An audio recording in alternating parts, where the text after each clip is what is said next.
Hey guys, ZDW Warrior here. So, about a few months ago, I promised a video about buffing the ice type. I haven't kept up on that promise, partially because, well, to put it quite frank, I've been lazy. But, the video is finally here. What do you have to say, mischievous toy I bought for a Halloween skit but didn't actually make?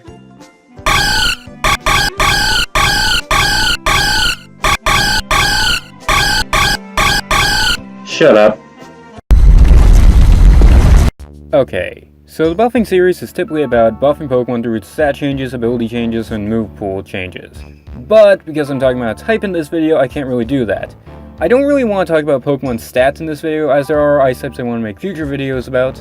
I'm not really too interested in talking about new abilities for the ice type. The only two abilities I could even think of right now would be something like an ice type variant of either Solar Power or Sand Force, and I don't really feel like it would be too hard to explain those. As for new moves, I don't really feel like ice types need new moves. There's only one I can think of, and I'll talk about that later. Other than that, I just say, give more ice types access to Ice Hammer, and that's really it when it comes to ice type attacks. So let's just get started on one of the type's most glaring weaknesses, that being its type matchups. Now, when it comes to offensive purpose, the ice type is actually pretty good, covering types such as the dragon, ground, flying, and grass types, and only being resisted by the fire, ice, steel, and water types. The water type weakness is also flopped whenever you use the attack Freeze Dry.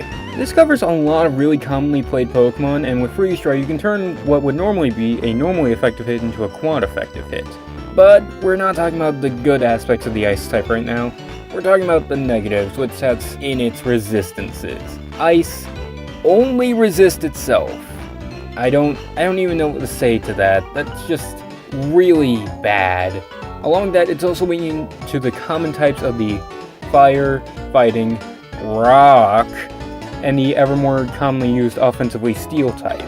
Now, from what I just said, you'd probably imagine that the ice type is predominantly made up of glass cannons whose main gimmick is to try to knock out their opponent before they get hit and one-shot themselves.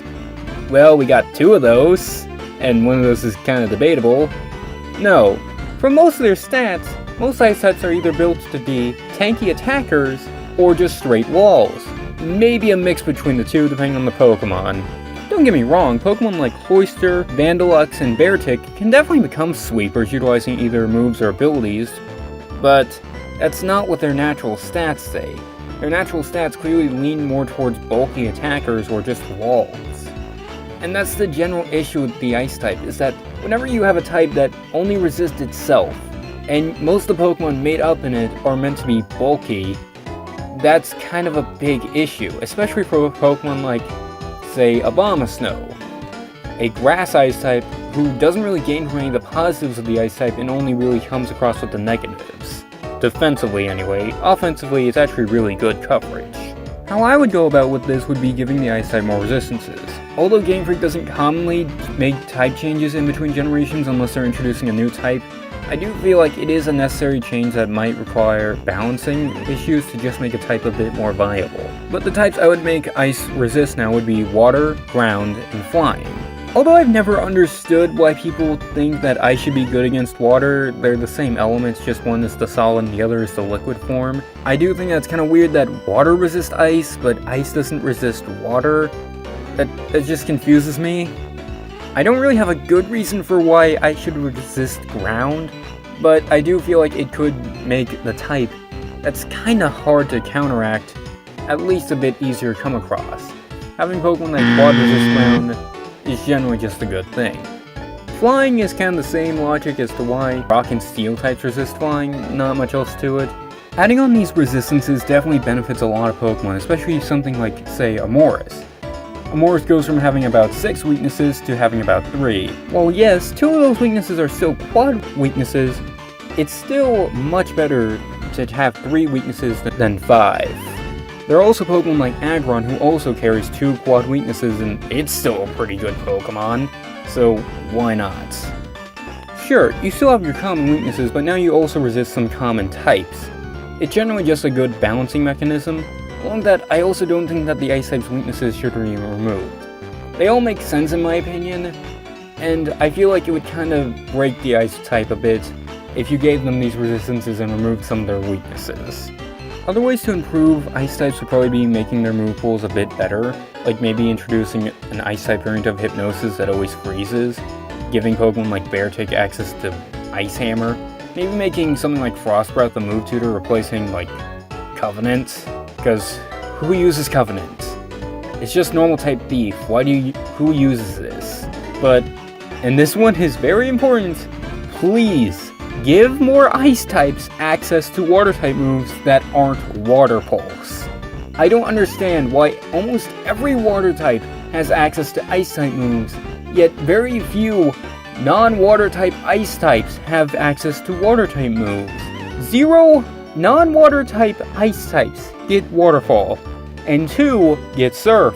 And those 2 are Weavile, for some reason, and Beartick, 2 Pokemon with amazing special attack stats. You know, why give Surf to a Pokemon like Glaceon who would actually benefit from it, or I don't know, Vandalux? No, give it to Weavile, cause that makes sense. Don't give it a physical water type move. No, don't have it benefit from a type matchup that could actually be useful. God, that's so stupid.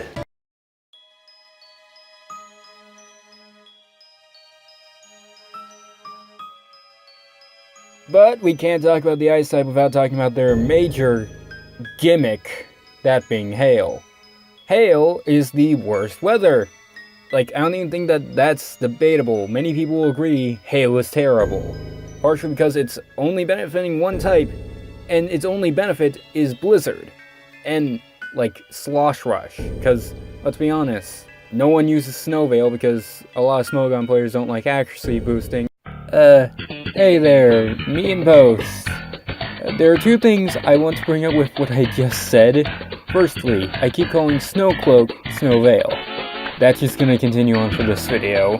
But I also make a comment that kinda sounds like I'm attacking Smogon players. I did not intend that. What I meant by my statement was because Smogon is the most popular format, and evasion boosting is not allowed in Smogon formats, Smogon players aren't going to use something like Snowcloak. And even from a VGC format, which I am a VGC player, evasion boosting is not commonly practiced, and even still, preferred methods are used in, like, minimize instead. So that's just what I meant by what I said, that most people won't use it. Sorry if you got angry with what I said. Back to the video. And Ice Body is terrible. And Slosh Rush users, of course, are both physical attackers. Yay! One of them is also extremely underwhelming, and the other one is better off in a rain team. Good job! Somehow you messed up the speed boosting ability for Hail. It also doesn't help that the speed boosting ability wasn't introduced until Gen 7. Great job! Just great job all around, Game Freak. Making that Ice type's major gimmick. Somehow messed it up. I mean, don't get me wrong, Sandstorm is also terrible, but it actually has a few Pokemon that make it relatively viable. Hail, as it is now, is pretty much only useful on Vandaluxes and Alolan Ninetales. And that's just because they can just spam Blizzard. Other than that, it's not really a commonly good strategy. You could do something like the Sandstorm route and just give it a passive defense buff to Ice types, but that's really not going to save a lot of them. No, I think the best way going around the Ice type would probably be doing something like giving it an attack buff. Maybe the defense buff as well, but you know what I mean. Basically, all Ice type moves get a 1.5 boost in power, similar to Sun and Rain. Maybe by this logic we could also do something like, I don't know, weakened ground or rock type moves whenever in Hail, but you get what I mean. Along with that, we could also go around improving abilities like Ice Body, maybe making it recover an actual decent amount of health, and obviously give Slosh Rush to more Pokemon, like maybe Glaceon? I don't know. Just saying things. Along with that, maybe some more and honestly better Ice Megas, because the only 2 we currently have are Mega Abomasnow, whose only purpose is Hail, and Mega Glalie, who doesn't really benefit from Hail whatsoever. Obviously, if we are gonna make improvements like this, Something like Aurora Veil should probably be weakened a bit to maybe have the similar effect to Light Screen and Reflect, where if you use Brick Break on it, it just breaks it. But whenever your entire type is supposed to revolve around the gimmick of Hail, it kind of comes off as crappy whenever Hail itself is barely viable for the type it currently reflects. But what do I know? I'm just a VGC player who's just made a video about buffing a type that his mascot is quad weak to, because I may make your mistake. Whatever, just do whatever you please, I don't really care. But until next time, peace.